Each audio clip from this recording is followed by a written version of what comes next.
Hello everyone. Welcome to Study with Palak, your one-stop solution for all queries and doubts regarding JKPSC lecture post of zoology.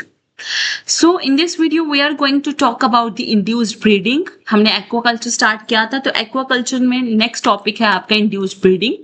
Induced breeding क्या होता है? It is the technique जिसमें आप fishes के अंदर reproduction को stimulate करते हो, स्पेसिफिकली ऐसी फिशेस के अंदर जो कि कैप्टिविटी में ब्रीड नहीं कर सकती हैं. ठीक है, तो इट इन्वॉल्व्स आपका artificially manipulating the fish hormonal system. हम फिश के हार्मोनल सिस्टम को आर्टिफिशियली मैनिपुलेट करते हैं ताकि एग्स और स्पर्म का रिलीज हो सके. ठीक है, allowing for control breeding and fry production. What do mean fry? अरे फ्राई पकोड़ा नहीं है ये. ठीक है, फ्राई मीन्स लार्वे. ठीक है, फिश के लार्वे. ठीक है, तो हम क्या कर रहे हैं? आर्टिफिशियली फिश के हार्मोनल सिस्टम को मैनिपुलेट कर रहे हैं ताकि एग्स और स्पर्म का रिलीज हो सके. ठीक है, कंट्रोल्ड ब्रीडिंग करवा सके और लार्वस को प्रोड्यूस कर सके.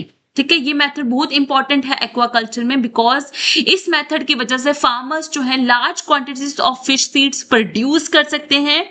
ठीक है, देखो एक्वाकल्चर आप क्यों करा रहे हो? ताकि आप फिश के नंबर को बहुत ज्यादा इंक्रीज कर सको, नॉर्मल रेट से ज्यादा आप फिशेस को प्रोड्यूस कर सको, है ना. तो आप क्या कर रहे हो? आप आर्टिफिशियली आप खुद से उनके हार्मोनल सिस्टम के अंदर कुछ छेड़खानी कर रहे हो. ठीक है, ताकि आप फिश के रिप्रोडक्शन को इंक्रीज कर सको और एग्स और स्पर्म्स के रिलीज को इंड्यूस कर सको. That is called as induce breeding. जब आप ब्रीडिंग करवा रहे हो खुद से, ठीक है, आप खुद से ब्रीडिंग करा रहे हो, वो खुद ब्रीड नहीं कर रहे, आप उनकी ब्रीडिंग को स्टिमुलेट कर रहे हो, उनकी रिप्रोडक्शन को स्टिमुलेट कर रहे हो, उनके हार्मोन्स के साथ चेंजेस कर रहे हो. ठीक है, तो इंड्यूस ब्रीडिंग क्या है? इंड्यूस ब्रीडिंग मतलब आर्टिफिशियल स्टिमुलेशन. ठीक है, it is a process where fish breeders are injected with hormones. ठीक है, हम फिश जो भी आपके फिश ब्रीडर्स होंगे, जो फिशेस को आप ब्रीड करना चाहते हो, ठीक है, आप उनके अंदर हार्मोन्स को इंजेक्ट करोगे. ठीक है, चाहे आप पिट्यूटरी ग्लैंड के एक्सट्रैक्ट को इंजेक्ट करो या आप सिंथेटिक हार्मोन को इंजेक्ट करो. ठीक है, या तो आपने जो एक्सट्रैक्ट आपने पिट्यूटरी, क्योंकि आपको पता है ना पिट्यूटरी ग्लैंड, मैंने आपको पढ़ाया था, pituitary gland FSH and LH की प्रोडक्शन करता है कि नहीं करता? पिट्यूटरी ग्लैंड गोनाडोट्रोपिन हार्मोन्स को प्रोड्यूस करता है ना. तो आप वो एक्सट्रैक्ट या तो इंजेक्ट कर दो या तो आप सिंथेटिक हार्मोन्स इंजेक्ट कर दो ताकि एग्स और स्पर्म के जो रिलीज है वो आप ट्रिगर कर सको. ठीक है, देन नेचुरल बैरियर्स को ओवरकम. क्या कुछ रीजंस हो सकते हैं कि जिस रीजंस की वजह से फिशेस जो है ब्रीड नहीं कर रही, या वो स्पेसिफिक कंडीशंस पे डिपेंड करेगा उनके ब्रीडिंग, है ना. तो मैनी फिशेस जो है स्पेसिफिक एनवायरमेंटल क्यूज होते हैं, लाइक वाटर फ्लो पे डिपेंड करेगा, टेम्परेचर पे डिपेंड करेगा. तो कुछ फिशेस के अंदर टेम्परेचर जो है एक ट्रिगर का काम करता है for starting their spawning cycle, for starting their fertilisation cycle, है ना. तो कुछ फिशेस आपके टेम्परेचर के हिसाब से रिप्रोड्यूस करती हैं. ठीक है, तो इंड्यूस ब्रीडिंग में आप क्या कर रहे हो? इन रिक्वायरमेंट्स को ओवरकम कर रहे हो. ठीक है, तो आप क्या कर रहे हो? कंट्रोल्ड एनवायरनमेंट के अंदर इनकी ब्रीडिंग को पॉसिबल कर पा रहे हो. ठीक है, देन हाइपोफाइजेशन क्या होता है? एक specific type of induce breeding है. ठीक है, जिसमें आप पिट्यूटरी ग्लैंड के जब आप पिट्यूटरी ग्लैंड के एक्सट्रैक्ट को डोनर फिश से आप रिसिपिएंट फिश के अंदर डालते हो, वो एक्सट्रैक्ट आप डोनर फिश से निकाल रहे हो और आप रिसिपिएंट फिश के अंदर वो एक्सट्रैक्ट को इंड्यूस कर रहे हो, then that is called as hypophysation. ठीक है, अब की कैसे जाती है? सबसे पहले तो आप हेल्दी डिजायर्ड फिश ढूंढोगे जिसके अंदर आपने वो हार्मोन को इंजेक्ट करना है. ठीक है, फिर आप उसके अंदर वो हार्मोन या पिट्यूटरी एक्सट्रैक्ट को इंजेक्ट करोगे. फिर उस फिश को जिसके अंदर आपने वो हार्मोन इंजेक्ट किया उसको आप ब्रीडिंग टैंक में डाल दोगे.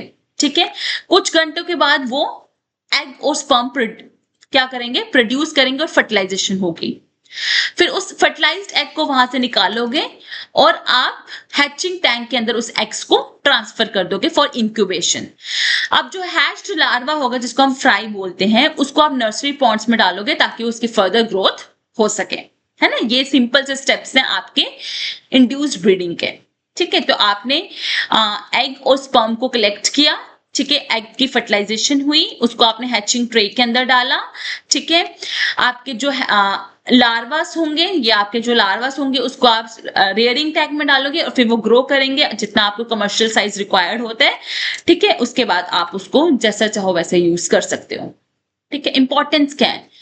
अभी मैंने बताया ना फार्मर्स के लिए बहुत इंपॉर्टेंट है, क्योंकि बहुत सारी फिश की जो सीड्स हैं, फिशलिंग्स हैं, उसकी प्रोडक्शन हो सके, mass production of fish seeds, जो कि एसेंशियल है फॉर स्टॉकिंग फिश फार्म्स। ठीक है, देन स्पीशीज की कंजर्वेशन कर सकते हो, जो आपकी लगता है कि जो स्पीशीज आपकी फिशेस की खत्म होने वाली, इंडेंजर्ड है कैप्टिविटी में, ठीक है, आप इस तरह से उन फिशेस को कंजर्व भी कर सकते हो, है ना,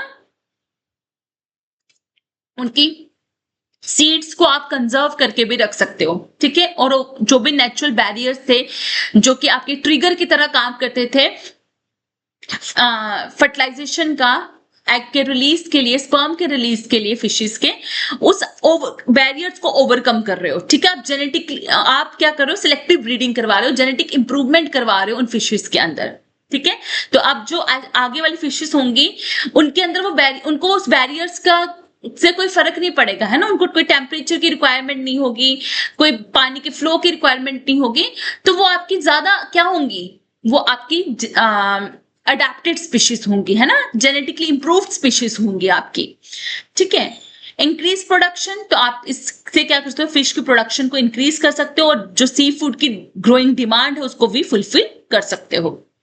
तो कुछ हिस्ट्री की बात करते हैं, तो फर्स्ट टाइम ये जो आपकी टेक्निक थी डेवलप हुई थी अर्जेंटीना में 1930s में बाय बीए होसे, जिसने पिट्यूटरी एक्सट्रैक्ट को प्रोड्यूस किया था, और फर्स्ट सक्सेसफुल एप्लीकेशन जो थी इंड्यूस ब्रीडिंग की using this pituitary extract was done in Brazil in 1934। India ने सबसे पहले अटेम्प्ट्स किए थे 1930s में by Hamid Khan and KH Alikunhi and HL Chaudhuri. ठीक है, 1937 में Hamid Khan in India made the first attempt to induce breeding in cirrhinus mrigala, जो कि आपके मेजर कार्प स्पीशीज है, यूजिंग पिट्यूटरी एक्सट्रैक्ट। 1955 में हीरालाल चौधरी ने ये टेक्निक को अप्लाई किया था माइनर कार्प्स में। ठीक है, जैसे डैनब्रिकस हो गया, ठीक है, देन सीडोटोपियस हो गया, इनके अंदर उन्होंने इस टेक्निक को इस्तेमाल किया था। 1957 में अली खुनाई एंड हीरालाल चौधरी ने, ठीक है, they are credited with pioneering the successful induced breeding of Indian major carps through this hypophysation method. ठीक है, उनको क्रेडिट मिला था इस चीज का।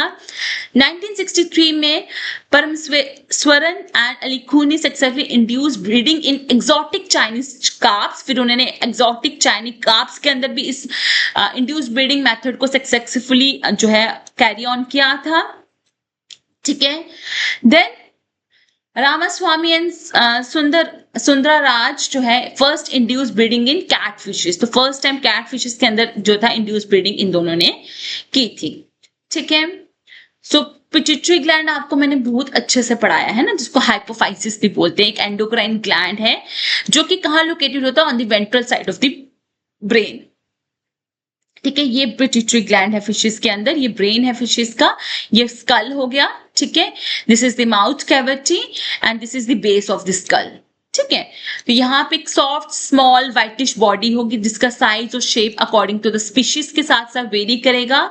ठीक है, कार्प्स के अंदर मोरोलेस ये राउंड होता है, कैटला के अंदर ओवल होता है, कैटला एंड रोहू के अंदर ओवल होगा और पेयर शेप्ड होगा मृगल के अंदर। ठीक है, it is located in concave cavity known as sella turcica, ठीक है, and enclosed by thin membrane known as dura मैप्टा। ठीक है, तो आप लोग क्या कर रहे हो, पिट्यूटरी ग्लैंड को एक्सट्रैक्ट करोगे सबसे पहले, कैसे, इनके स्कल को ओपन करके वहां से आप पिट्यूटरी ग्लैंड को एक्सट्रैक्ट करोगे। फिर आप पिट्यूटरी ग्लैंड को क्या करोगे, प्रिजर्व करके रखते हो, इथाइल अल्कोहल वगैरह के अंदर इसको प्रिजर्व करोगे।